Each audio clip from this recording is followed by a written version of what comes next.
This is the Coming Home Podcast with John Allen. Booyah! And welcome everybody to this episode of Coming Home with John Allen. I am your humble host, John Allen. And before we get started today, I want to remind you all to please share this episode. Click the like button. Subscribe wherever you're watching or wherever you're listening. Subscribe. Also, you can look in the description of this episode wherever you're watching or listening, and you'll find some links that you can click into if you would like to support the work that I am doing. And today I'm speaking with a husband and wife team, a podcast team. You guys also seem to be like your best friends. You guys just have this flow when you guys are doing your podcast. This is Dave and Liz, and they are the authors of the Memoirs of a Modern Marriage podcast. How you two doing today? We're good, thank you. Doing pretty well. How about yourself? You know, I'm okay, but man, you guys are the cause of my current bout of homesickness. just knowing that you two are there in Akron and me being born in Akron, it just makes me want to go home. Mm-hmm. And rightfully so. You should come by. You know, I have a guitar over here. I saw that, man. Yeah. Well, I tell you, the next time I come home, now my mother is living in Springfield Township, so that'll probably be my little home base next time I come home. But that's right next door to Akron, so you can plan on having a face-to-face visit with me. I'd love to meet you guys. You are more than welcome. Yeah. My dad and stepmom actually live in Springfield, so. Oh, okay. Yeah. Nice little place. We used to kick their asses in football back in the day, but other than that, Springfield is a nice place. Oh yeah, I have a bone to pick with you, Dave. Yeah, man. You said that I was born in Akron on one of your podcast episodes, and that part is right. But you said I moved to Barberton. Yes, that was right after we first started talking, and we brought up Barbertucky. Barbertucky, that's right. I will correct that. I will correct that. That was there you go, corrected. No, you guys, I like that you guys are podcasting. Let me start off by asking you guys, what got you into podcasting? Actually, it was just something we've talked about in passing. Liz and I, we do a fair bit of. We have a podcast episode called Burn Unit. I'm sure you've seen it or heard it. That's actually kind of how it started was we will watch movies, even if we like them, and we'll burn the hell out of them. Yeah. Oh. Which means, like, basically we just rip them apart. We mock the language, like what they're saying. We give them funny voices, and we just make fun of it. And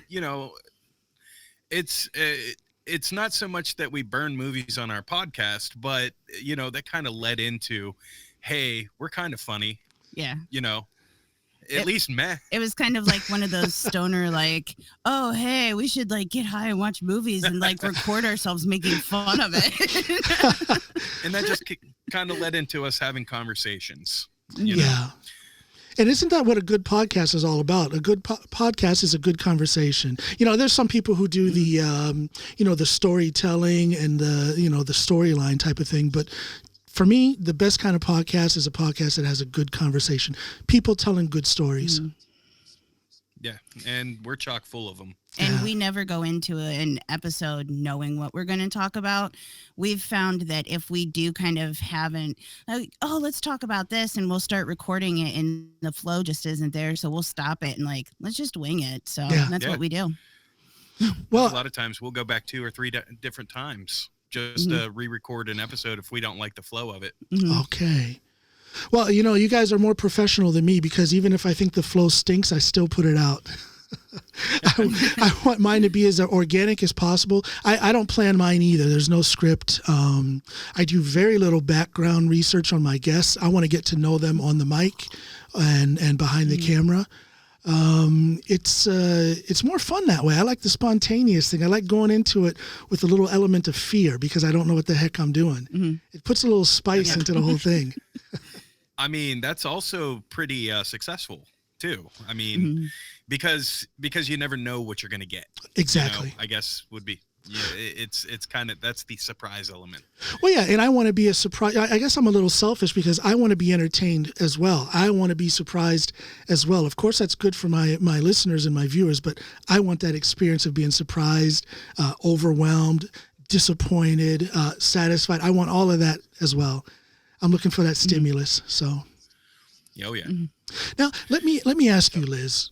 I think it was on the 9th of May, you guys released an episode, the White Van episode.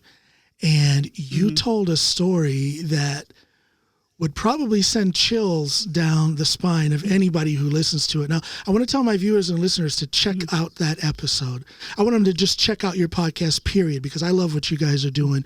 And people can find your podcast on Spotify. You guys have a Patreon group where people can get early releases as well as video releases. Where else can they go to find you guys?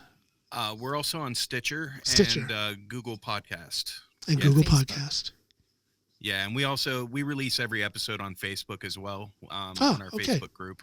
Okay, yeah. So there's a wide variety of places to check us out at. Cool. And again, people, they're called Memoirs of a Modern Marriage. That's the name of the podcast. But Liz, your story, how okay, you told your story on the podcast, and I don't want you don't have to repeat the whole story here, but can you tell me a compressed version of what happened to you? And then afterwards, I want to ask you, what has that experience done to you? So short version, I was on my way home for lunch one day from work. A way that I go 2 times a day, every day, because it's the only way to and from. And a white van pulled in behind me, and I noticed it because I tend to kind of pay attention to my surroundings. And he just kept staying behind me, followed me home. I got home, let the dogs out. We came back in the house, and the guy from the van is standing at my front door, knocking on the door for probably about 15, 20 minutes, would not leave. 15 or 20 minutes? Yes. Yeah. That's fascinating. That's a long time to be afraid. Yeah.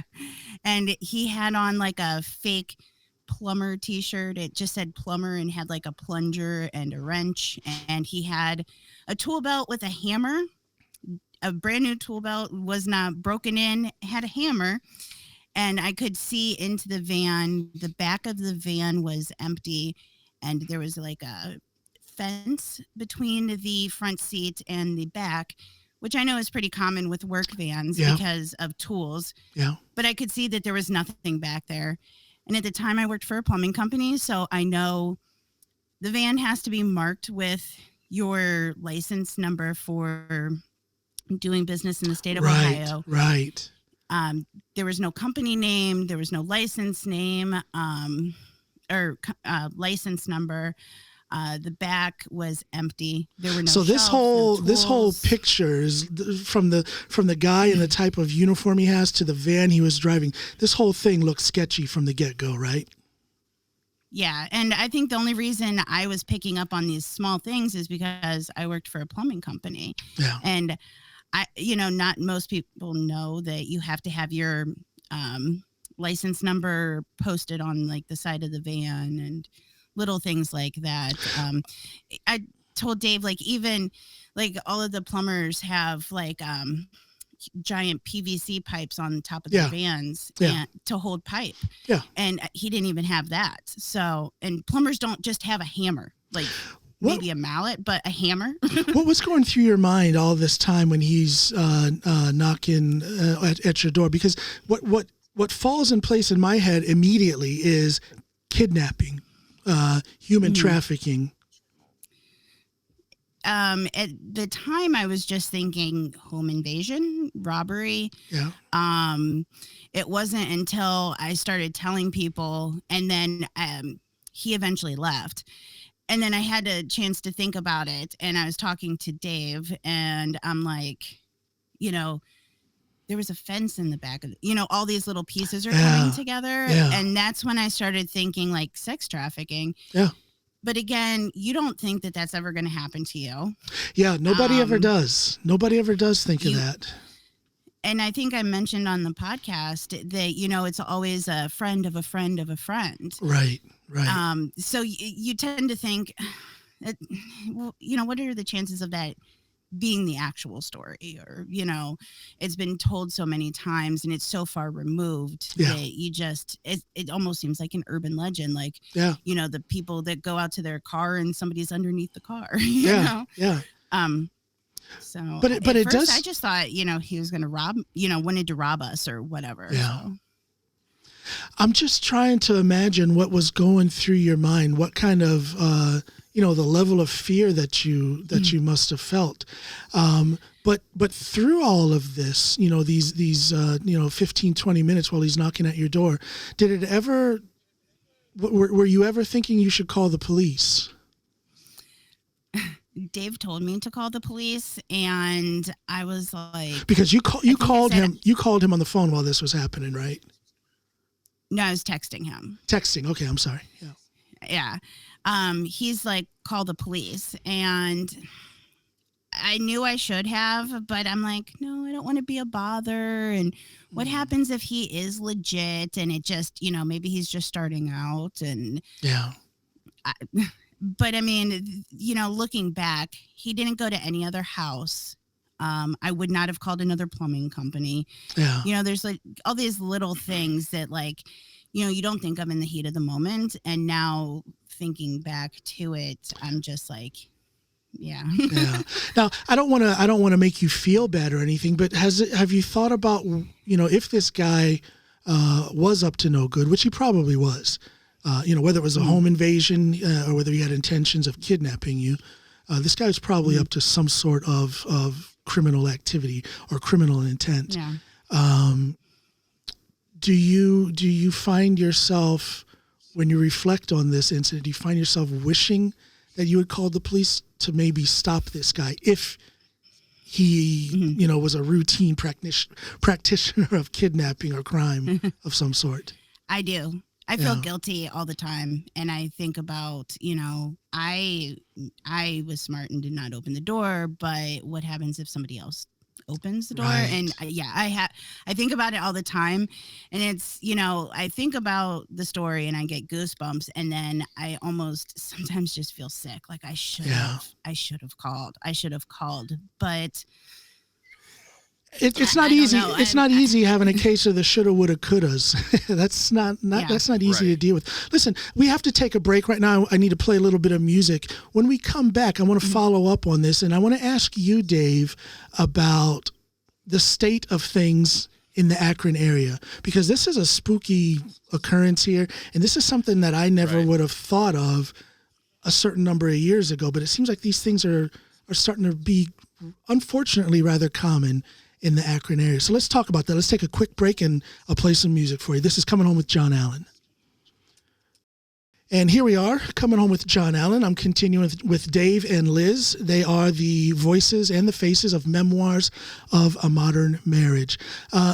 Dave, let me ask you, what is Akron like when it comes to crime? I've been hearing a lot about the growth of the gang scene. That there's a lot of, especially on the west side of Akron. Oh yeah. Am I right? It's a problem, and you hear more and more every day. Mm-hmm. I mean, see, myself, I actually I work in retail, and I see it firsthand a lot of times, even down to like theft. Okay. Even down to theft. I had 3 kids come in the other day, and we work in an 18+ shop, So these kids come in, and they're not 18 at all, not even close. Yeah. So we asked them to leave, and I was in the back. I was doing some clerical work, and my employee asked them to leave. Yeah. And they wouldn't leave. So she turned around, came to the back, and like she was gonna say, hey, they won't leave. And as soon as she started talking, you just heard them steal. Like they stole and ran out. Oh, wow. What part of town? What part of town is this store? This is in Kenmore. In Kenmore. So okay. it's So, and Kenmore, it's got a bad rap. It's getting better, but it's got a bad rap. Yeah. And the neighborhood's starting to come back, which I really appreciate. The KNA does a really good job around here of kind of, you know, bringing back like the old arts and everything to Kenmore. I don't know if you remember that from when you were a kid. Sure. Yeah. But there's places like Copley Road and. Yeah, there's certain places where, I mean, even when, because I grew up here, he didn't, where, you know, you knew you didn't go through there. What parts of town now are you, what parts of town are a no-go neighborhood? Still Copley Road is one that, you know. A lot of people just kind of steer clear of. And it seems like the east side is really See, now over around. See, now we lived in Goodyear Heights. I was it was the summer after second grade, so right before third grade. So I guess I was 7 years old when we moved from Goodyear Heights and out to Norton. And one thing I noticed, and this was in 2005, maybe. That was my first time going back to Goodyear Heights in over a decade. And I'm like, oh my God, I'm so glad my parents moved away from here, because it was a totally different image, totally different vibe than it was when, you know, I'm this 5, 6, 7-year-old kid growing up there. And that was in 2005. Arlington Road definitely is like it's a hot zone. Yeah. And I mean, I'm not going to say like Kenmore is perfect. You know, we're on Facebook, like different like crime watch pages, and there was just a shootout last week up in Kenmore. Really? Somebody driving by. Wow. Somebody just driving by was shot, and I think she was killed. Yeah. So that kid last year. Yeah. That kid last year, he was just minding his own business, and somebody just shot at him and he wrecked into a tree. Yeah. Wow. Yeah. A couple blocks from us. Yeah. Oh, that's crazy. No, I remember Arlington Road. Arlington Road is it was a cesspool. You know, the prostitutes walk in. You know, once the sun went down, you could see the drug deals happening at all hours, day and night. But then when you drive past, when you get out of Akron and into Green Township, all of a sudden, it's it's a veritable paradise. It's a different world. It kind of world. reminds me of Who Framed Roger Rabbit, when they go into like Toontown and like the birds start chirping and the rainbow comes out. So is Akron spiraling downhill, or is there hope? Now you say the Kenmore neighborhood is getting better, but what about Akron in general? I believe there's hope. Yeah. Maybe that's just the optimist in me. You know, there's a lot of, I think instead of like focusing on Akron as a whole, there's a lot of neighborhoods that are working to better their area. So like Kenmore, they have it's called the Kenmore Neighborhood Alliance. So they've done a lot to bring business back to Kenmore Boulevard. Like once a month during the summer on Friday, the first Friday of every month, they have like a festival with bands and food trucks. And you just by the way, I've been trying to get on that docket.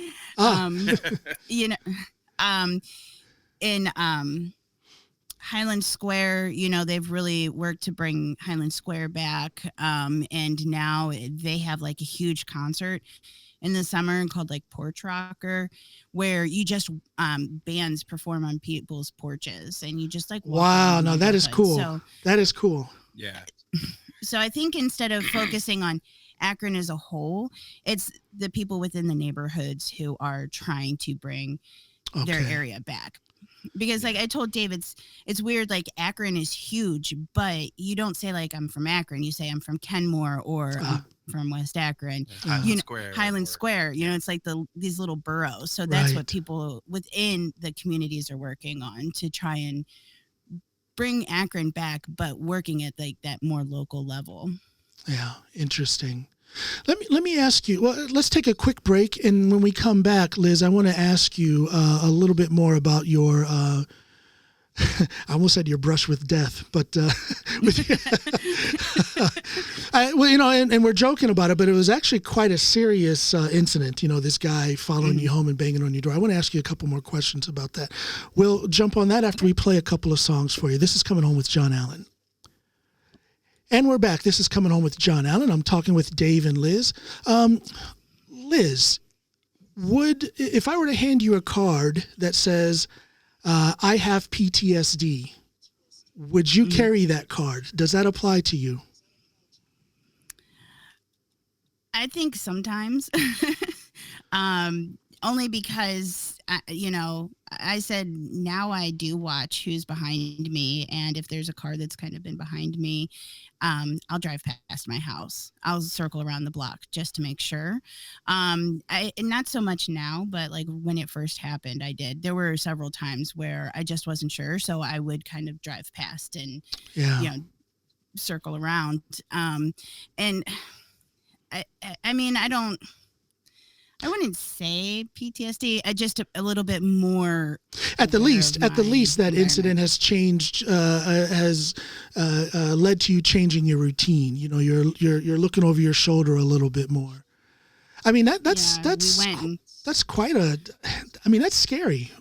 To hear you tell that story on that podcast episode. And again, people, check out Memoirs of a Modern Marriage. It's the episode that was released on the 9th of May. Check it out and listen to Liz tell her story. It's quite the traumatic occurrence. I mean, that's not an everyday thing. And no, and I think in the episode you can hear like my voice was kind of shaky. And I heard it breaking. For sure. Yeah. Now, Dave,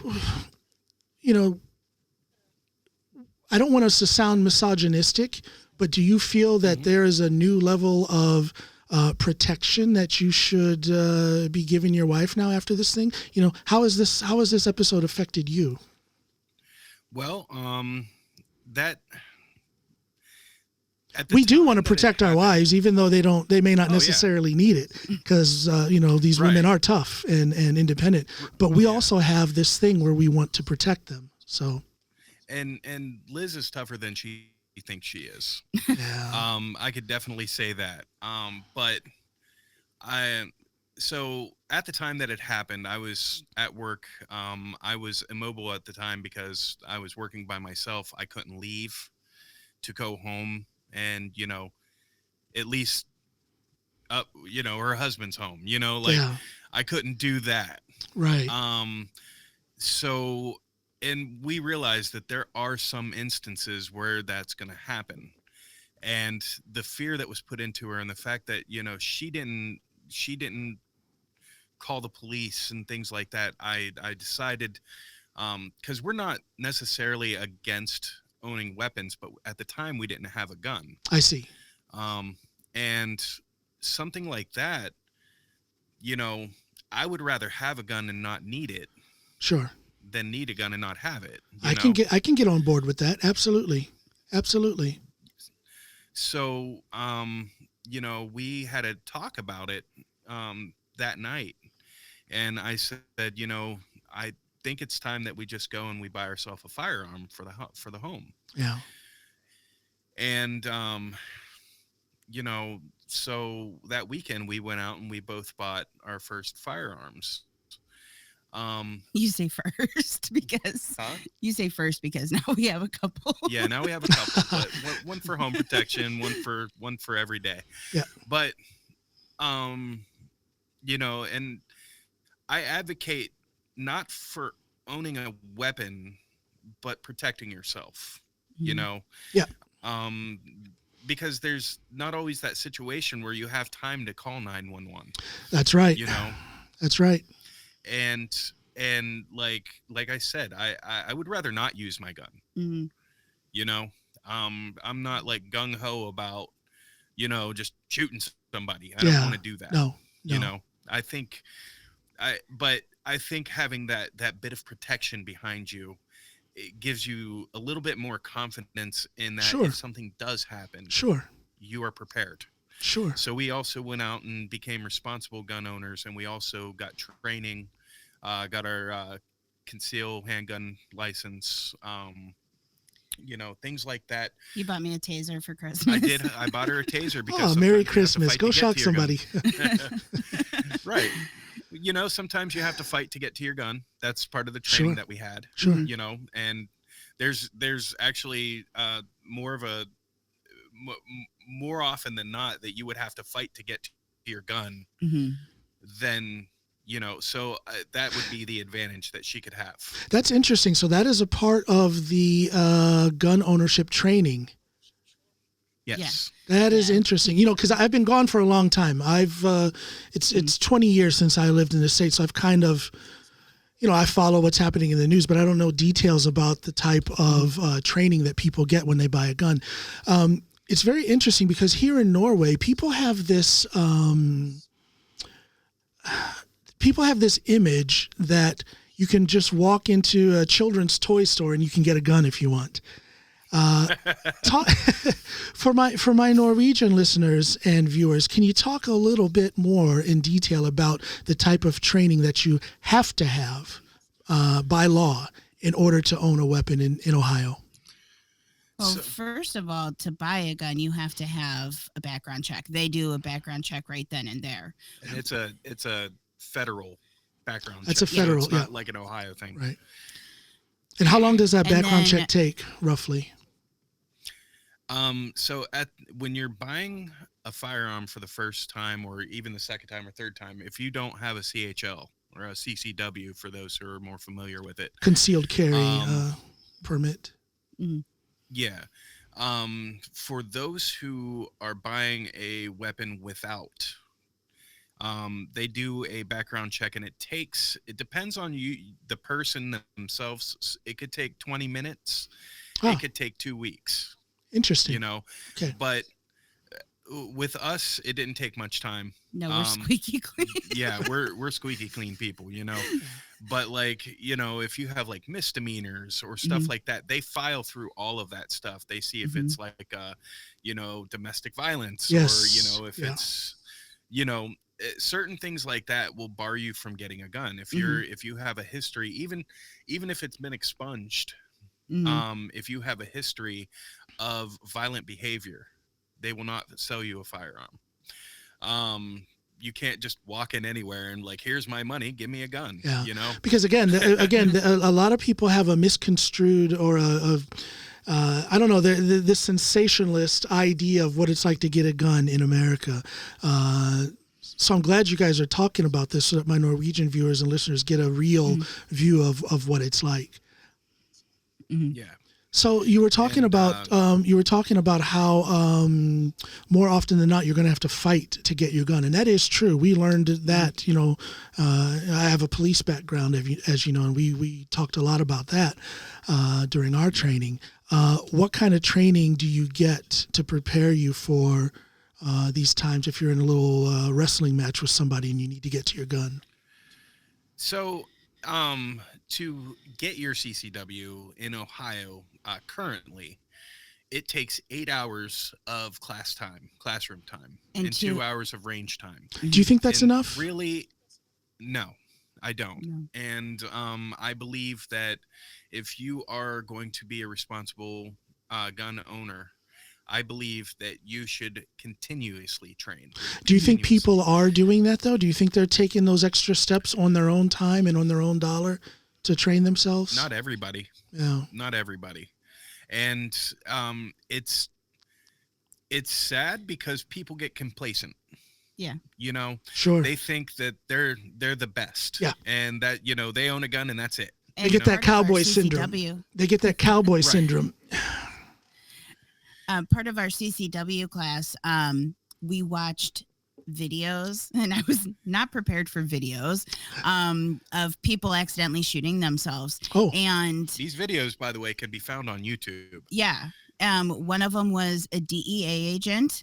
One of them was somebody who was in training a CCW class. It was an instructor. I saw that. It was a black guy, wasn't it? Yeah. There's a black guy who was, yeah, I've seen that. Yeah. And then says, I'm the only one responsible enough to have Yeah. this weapon. And then he shoots himself in the leg. And then shoots himself in the leg. Yeah. Oh. Yeah. Oh, the wonders of mean, YouTube. And their whole point was like, don't get complacent, because the minute you do, that's when the accidents happen. Because you wouldn't think like a DEA agent would get complacent and shoot himself, or somebody who's trained, like teaching a CCW class. Those are the last people you would expect. And the thing is, being a teacher is great, but even teachers need to train their skills. And unfortunately, there's a lot of people out there. See, I have no problem with good citizens owning weapons, but I wish that there was some sort of government regulation that made it mandatory for much more training, and they should have a frequency of that training. Every 2 years you should go back and requalify or something to that effect. Now, I know that some people on the far right, and I know that some people who are, gun advocates, no matter what, I know that they're not going to like that. But in the interest of keeping people safe, and in the interest of keeping people's skills, at a top level, so that if they have to protect themselves or someone else, they can do it properly. In that interest, I would think that more people would be for more stringent requirements for training. Mm-hmm. I would think. I agree 100%. I would think. Well, Ohio, they just adopted the CCW in the early 2000s. Yeah. And it used to be you had to have 12 hours of training. Yeah. And now it's down to 8. So and even back then, people thought 12 hours wasn't enough time. Yeah. And more recently, our governor, DeWine, had recently signed in the constitutional carry, which goes into effect June 12th. And to me, that's a little scary. Yeah. I think it's a lot scary because, again, you're going to get a lot of yahoos out there who have no training. And that's not good for anyone. It's not even good for them themselves to have a weapon if they have no training. They're just asking for problems. They're asking to get hurt. They're asking for people who are not stable mentally to be walking around with guns. That's not good for anybody. Yeah, people have this idea that we're a stand your ground state. We're not. We're not a stand your ground state. We're a castle doctrine state. So, they're going to pull their weapon out anytime somebody gives them, the answer they don't want to know. Yeah. Or they don't want to hear, Yeah. And I think, even going into our CCW class, we thought that we were a stand your ground state. Yeah. And the instructor's like, oh, no, we are a castle doctrine. So you don't have the right to defend stuff. You can't protect your property. You can only protect your life. Yeah. And I you know what, thinking about it, I agree with that. I agree with that 100%. Yeah, I've worked for my stuff, but I can work for it again. See, I would that's no problem. Yeah, if someone is stealing your stuff, does that put your life or someone else's life in danger? The answer to that is no, it doesn't. And so there it is right there. There should be no further discussion about that. But again, you get some people who get this cowboys, I call it cowboy syndrome, to where they think a gun is the tool that should be brought out in just about any situation, period. I don't know. It's a little crazy. And it kind of, and the way this issue has developed, and we have to take a break here in a minute, but I just want to say the way this issue about gun ownership has developed over the last few years, I talk about this all the time. For the most part, following what's happening back home in the States, I still love my country. I still love my little hometown, Norton, Ohio. I still love all the people there. But at the same time, I'm wondering if I'm homesick for something that doesn't exist anymore, because things have changed, and it's a new mentality there. And progress is great, but change that is not progress is not great. I don't know. Right. Perspective, being so far away and looking at the way things have changed back home, I guess I have a different perspective than most residents of Ohio have. But Well, you do live in a place that's all sunshine and fairy tales. Not, yeah, for the most part. But there's, Norway has its issues as well. It's not perfect here. It is wonderful here, but it's not perfect. But it's wonderful back home as well, but it's not perfect. Right. So, listen, let me play some more music for these wonderful listeners. This is Coming Home with John Allen. Remember, if you are watching or listening to this on a podcast platform, look in the description. You'll find some links where you can support the work I do. And remember to share and subscribe. I thank you in advance for that. This is Coming Home with John Allen. And thank you all for sticking around for this episode of Coming Home with John Allen. I am your host, John Allen. I'm sitting here talking with Dave and Liz. They are residents of Akron, Ohio. I grew up in Norton, but I was born in Akron. Before the music came on, I was telling you guys that I wonder if I'm homesick for a place that doesn't exist anymore because things have changed so much. Can I ask you guys, what is the situation in the Akron area when it comes to race? And specifically, I'm talking between black people and white people. What do you guys see? What do you guys observe? What have you guys experienced? Let's talk about that. So on a personal level, I see,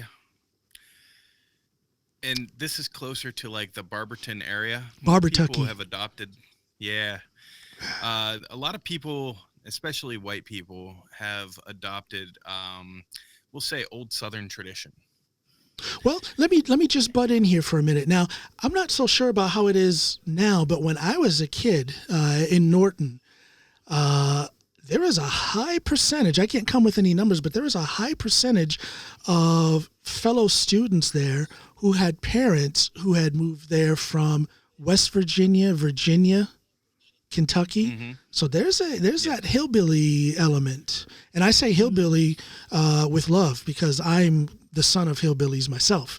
My grandparents came from Kentucky and Tennessee. So, but I wonder if that has anything to do with the... It could possibly. I mean, there's a couple trucks and you see them. It's the same ones that have like the giant Confederate flags on the back. Yeah. When a Confederate flag and then an American flag. Yeah. And I think I've seen a lot more of that when the orange president was in. Yeah. I was going to say, I think that because I've been home only once since he was president, but the change in the number of Confederate flags was significantly higher. I think people's true selves came out. Yeah. Sure. And like I myself, I've grown up around, poverty, minorities, so it's never really been an issue for me. I've always made friends with everybody. Mm-hmm. Yeah. But to see people, especially people from like Ohio, one of the most northernest states in the country. Yeah.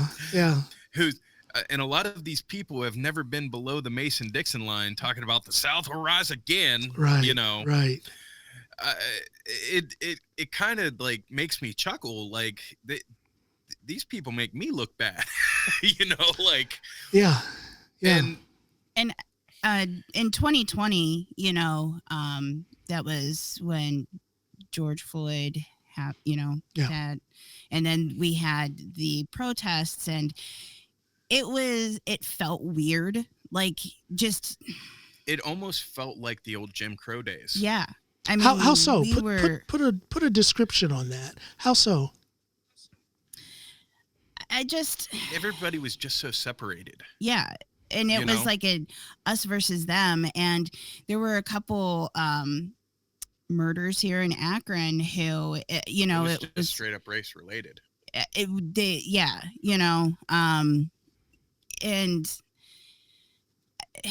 I just feel like, we're going backwards. We're having like conversations that we had to have, in the 50s and 60s about, desegregation. And, there's different Facebook groups that that are like local news, and reading through the comments, I'm like, I cannot believe the things people are saying, and it's just, Yeah.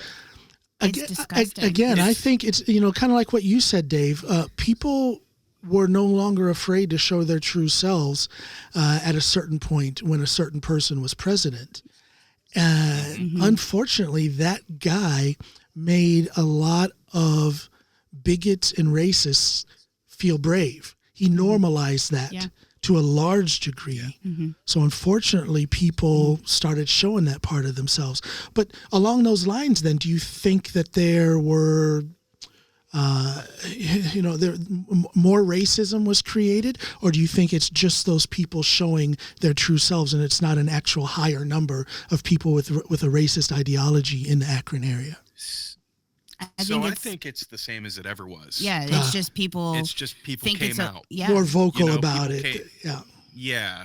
And I mean, during the 2016 presidential election, we stepped away from Facebook because you started seeing people's true colors. And I'm like, it was disheartening that people that I grew up with or that I had known for a long time, things that they were saying. And And so, kind of put this in perspective a little bit.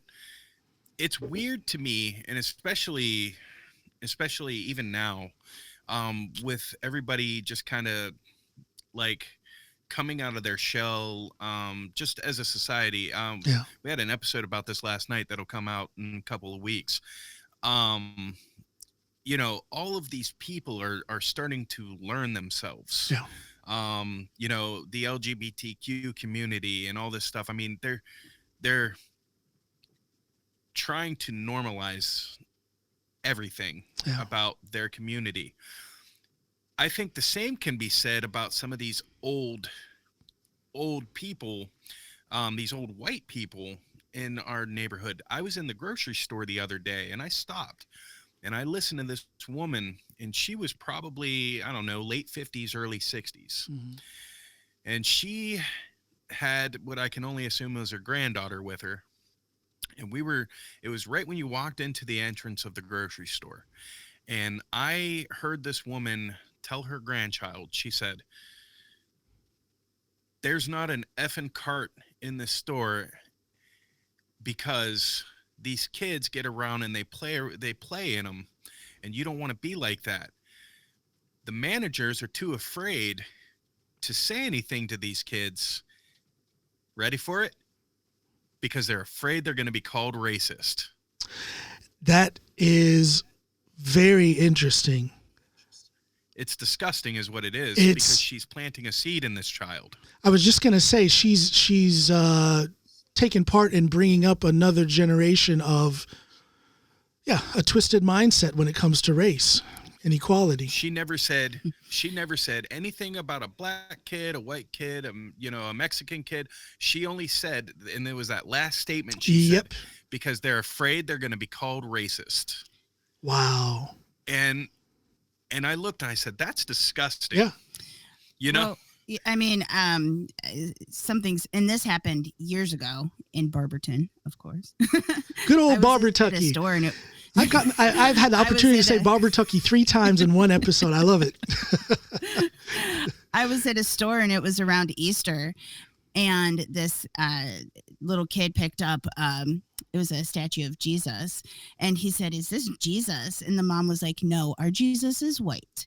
And I'm like, first of all, let me show you a map of the world. Yeah. Step where 1, he was from. Geography. Right. Yeah. So, I mean, it's always been here.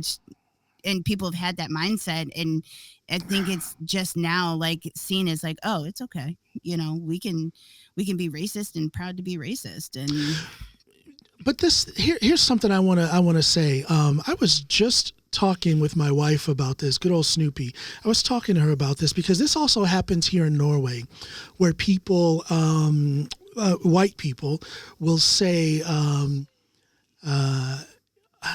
they'll refrain from saying or doing something because they don't want to be called racist. And they'll say that. They'll put those words on it because I don't want to be called racist. Now, I would think that if a person is not racist and if they're confident in their own skin, if I can use that word, if they're confident in their own skin when it comes to all things race, all things social, that dynamic, that social dynamic out there, why would they feel that they have to crimp or change their behavior with this, this unseen stamp of racism hanging above them? What's that all about? I think it has more to do with the stigma of everything in the world right now. Even going back to, say, the white van story. Okay. Yeah. I'm going to touch on that. The kid was African American. Okay. And it did cross Liz's mind. Part of the reason I think I was afraid to call the police was because if he was legit, what would happen to him? If I call and say, hey, this guy followed me home, he's in an unmarked van and I'm scared. That's very interesting.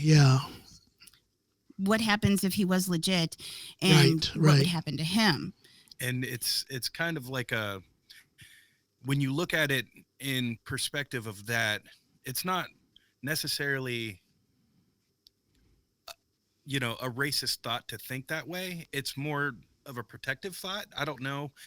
Well, no, I don't see racism. Yeah. I don't see racism in that at all. I see at times an unnecessary fear. But you, Liz, you touched on something that is quite relevant.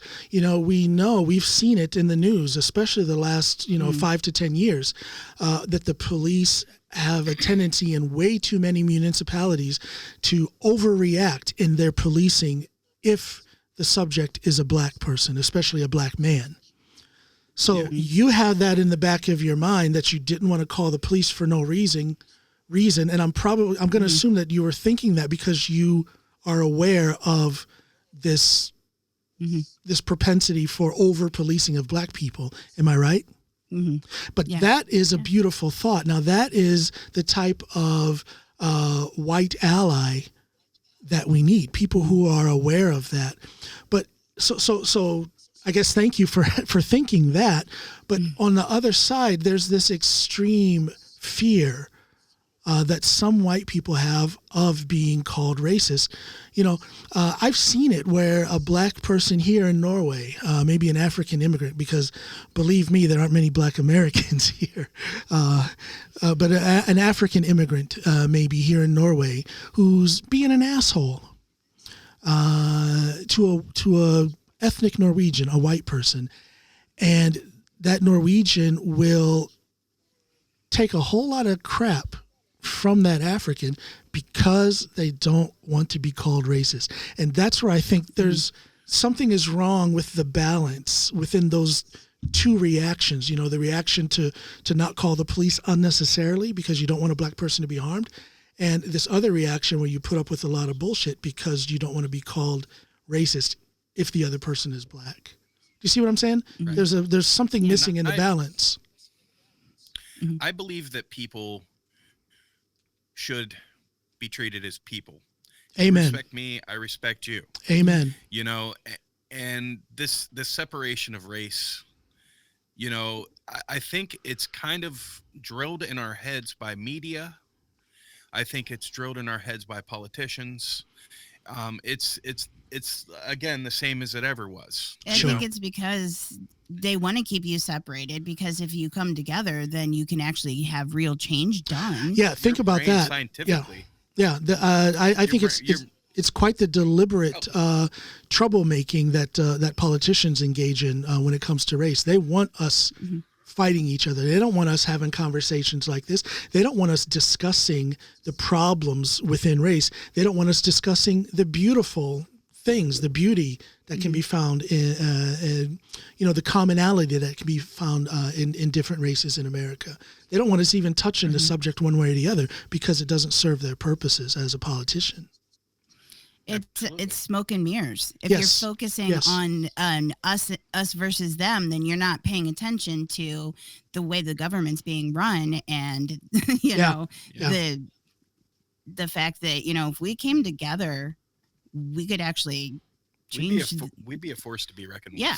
And the thing is it's so easy for us to come together because people are people.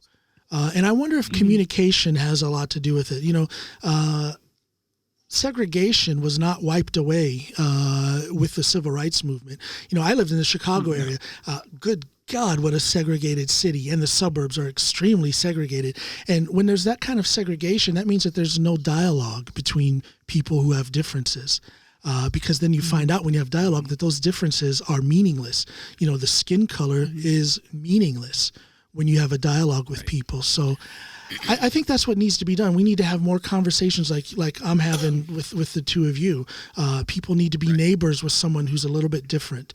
I need to take one more break. I want to take the last segment of this beautiful conversation. I want to talk about music. Okay. Oh, I thought you'd say no. I thought you hate music.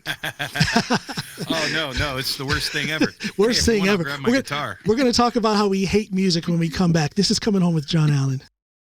And we're back now. This is Coming Home with John Allen. I am talking with Dave and Liz. I want to say to you guys, thank you so much for having this conversation. I really enjoyed it. And I think I'm suffering a little bit less from homesickness. So I thank you both for that. Listen, hey, no problem. I want to talk about something that's very near and dear to my heart, as it is yours, Dave. Let's talk about music. What's the name of your project? Hey. What's the name of your project? You have a very interesting thing going on with collaborations. Tell me about that. Yes. The name of my project is called Past Euphoria. Past Euphoria. PASSED. Yeah. So it started back in 2020 when the pandemic hit. I collaborated with people from home, so we would send files back and forth. And finally, when things kind of loosened up a little bit, I got a violinist and a guitar player, or a bass guitar player in with me. And that eventually just kind of turned into a solid, band. But the original idea was collaboration. And I still collaborate with people. There's a gentleman that I sang a song with where he just played piano and I did the vocal. I don't sing too well, but he seemed to like it. So, it is what it is. So what got you interested in music, and when did you start performing? I actually started playing music when I was 13 years old, but as every little boy, when, I was 5, 6 years old, I always wanted to play drums. Yeah. Because you hit stuff, Yeah. Animal from the Muppets was the coolest. Yeah. Animal was the best during the Muppets. Yeah. But, that's really what it boiled down to was just, and then performing. I actually started in a punk band back in the early 2000s. Okay. And we had we had done a tour up the East Coast, and it started from Myrtle Beach all the way up to New York and back down. Oh, nice. Yeah, it was kind of cool. And eventually I just kind of gave up music for about, I don't know, maybe a decade. And then one day I just decided I wanted to play music again. And Liz over here has supported my desire to get back and play, that kind of music. And, but I've toned my musical outlet down quite a bit than punk rock. I mean, when you're a kid, kids want to play punk rock. Yeah. Now we play more like independent or blues or classic rock, stuff like that. What would you say are your top 2 influences musically? Well, believe it or not, a lot of grunge from the 90s, namely Nirvana and the Meat Puppets and stuff like that. That's a big one for me. I also kind of pull a lot from 1960s music, Beatles being one of them. I mean, who doesn't like the Beatles, right? I almost raised my hand. I almost raised my hand. I respect the Beatles. I know I am aware of the influence they've had on music, and they do have some beautiful songs, but I don't get all the hype. I'm sorry. I just don't get it. Oh, no. I agree with you. In fact, in the 60s, they weren't as popular as they are now. That's true. That's You very know? true. Yeah. But I'm more of like the late Beatles, like late 60s. There you going go. Towards their, There you go. that's when they really unlocked their potential. There you go. Yeah. Those last couple of albums, Yeah. I can sit and listen to. That I can do. Yeah. Like the I Want to Hold Your Hand, that's not my bag. No. So I'd like for you to play for me. What are you going to do? So this is an original. It's called Time to Pass. It was written by Liz and myself on Easter of 2020. Okay. And we sat in a room for 10 hours. I had already written the music, and we just sat there and thought about. And this song is about basically an inner struggle to change. Okay. I like it already. And it's about an inner struggle to change and the negative results that it could potentially have. Okay. It's a pretty neat little story. So I'll go ahead and start it off here.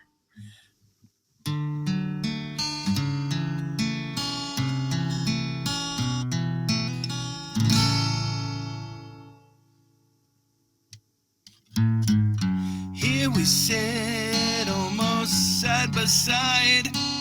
Jerry lights a cigarette, his eyes got really wide, and he said, "Who are you? You ain't who you used to be." Said, "I am who I've always been, but what's it gotten me?" He said, "Lost it all, lost your mind, lost within your livelihood. How could it be so blind? Wait and see, the chicken's coming home to roost. I've lived in my transgressions, my talent's gone unused, but await for that time to pass.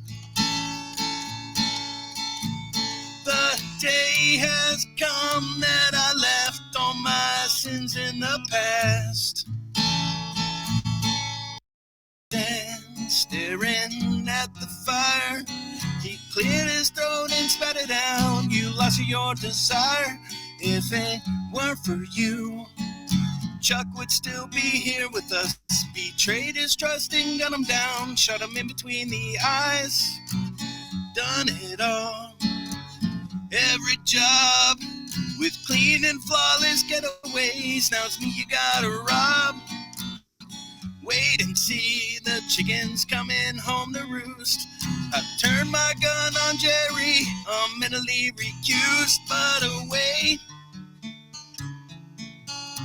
for that time to pass. The day will come that I'm leaving my sins in the past.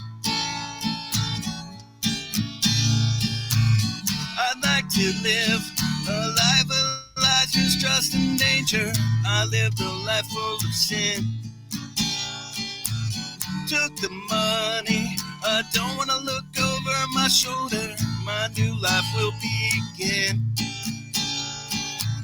If they lived, I might as well already be dead. They put me down without a second thought. Here I walk down this dusty road. The blood's been cleaned from off my hands, but weighs upon my soul. Who am I? I ain't who I used to be. A thieving fucking murderer is what they label me. Carry on, it's my time. The guilt weighs on me heavily, can't get them off my mind. I've seen the chickens came home to me.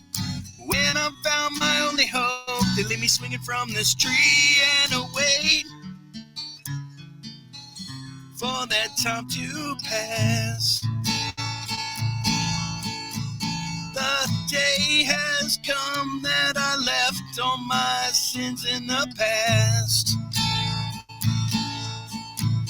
And away time to pass. The day has come that I left all my sins in the past. Bravo. Bravo. Grazie. Grazie. Thanks, man. Thank you so much. No problem. Let me take I hope. Yeah? I hope that brings the ratings up on your show. Absolutely, man. Absolutely. Can you tell my viewers and my listeners where they can find you again? The name of your podcast is? Memoirs of a Modern Marriage. You can find that on Spotify, Google Podcast, Stitcher. You can even go to our Buzzsprout site, check it out there. And there is a Memoirs of a Modern Marriage Facebook page as well that you can listen to our podcast on. We have a Patreon. We have 3 different tiers. Our middle and top supporters can get merchandise every 3 months from us. So that's pretty cool. But yeah, you can find us on all of that. The music you can find on all streaming platforms. Okay, nice. And that's Past Euphoria, and that's PASSED Euphoria. Past Euphoria. Yes, sir. And yeah. Yeah, listen, man. I want to thank you both for coming on my program. It has really been a joy to me, and I look forward to meeting you guys face to face. I can't remember the last time I've been in Kenmore, but now I have a reason. Absolutely, and I have a nice little studio here. We could play some music. Absolutely, It'd be man. dope. Absolutely, I love it. Yeah, listen, thanks. You guys stick around. I want to talk to you after I sign off here. Those of you listening and watching, thank you again for being here for this episode of Coming Home with John Allen. Check the description of the episode if you're on a podcast platform or YouTube. That's where you can get information on how you can contribute to help me continue doing the type of work that I do. I love you guys. Be well. Bye now.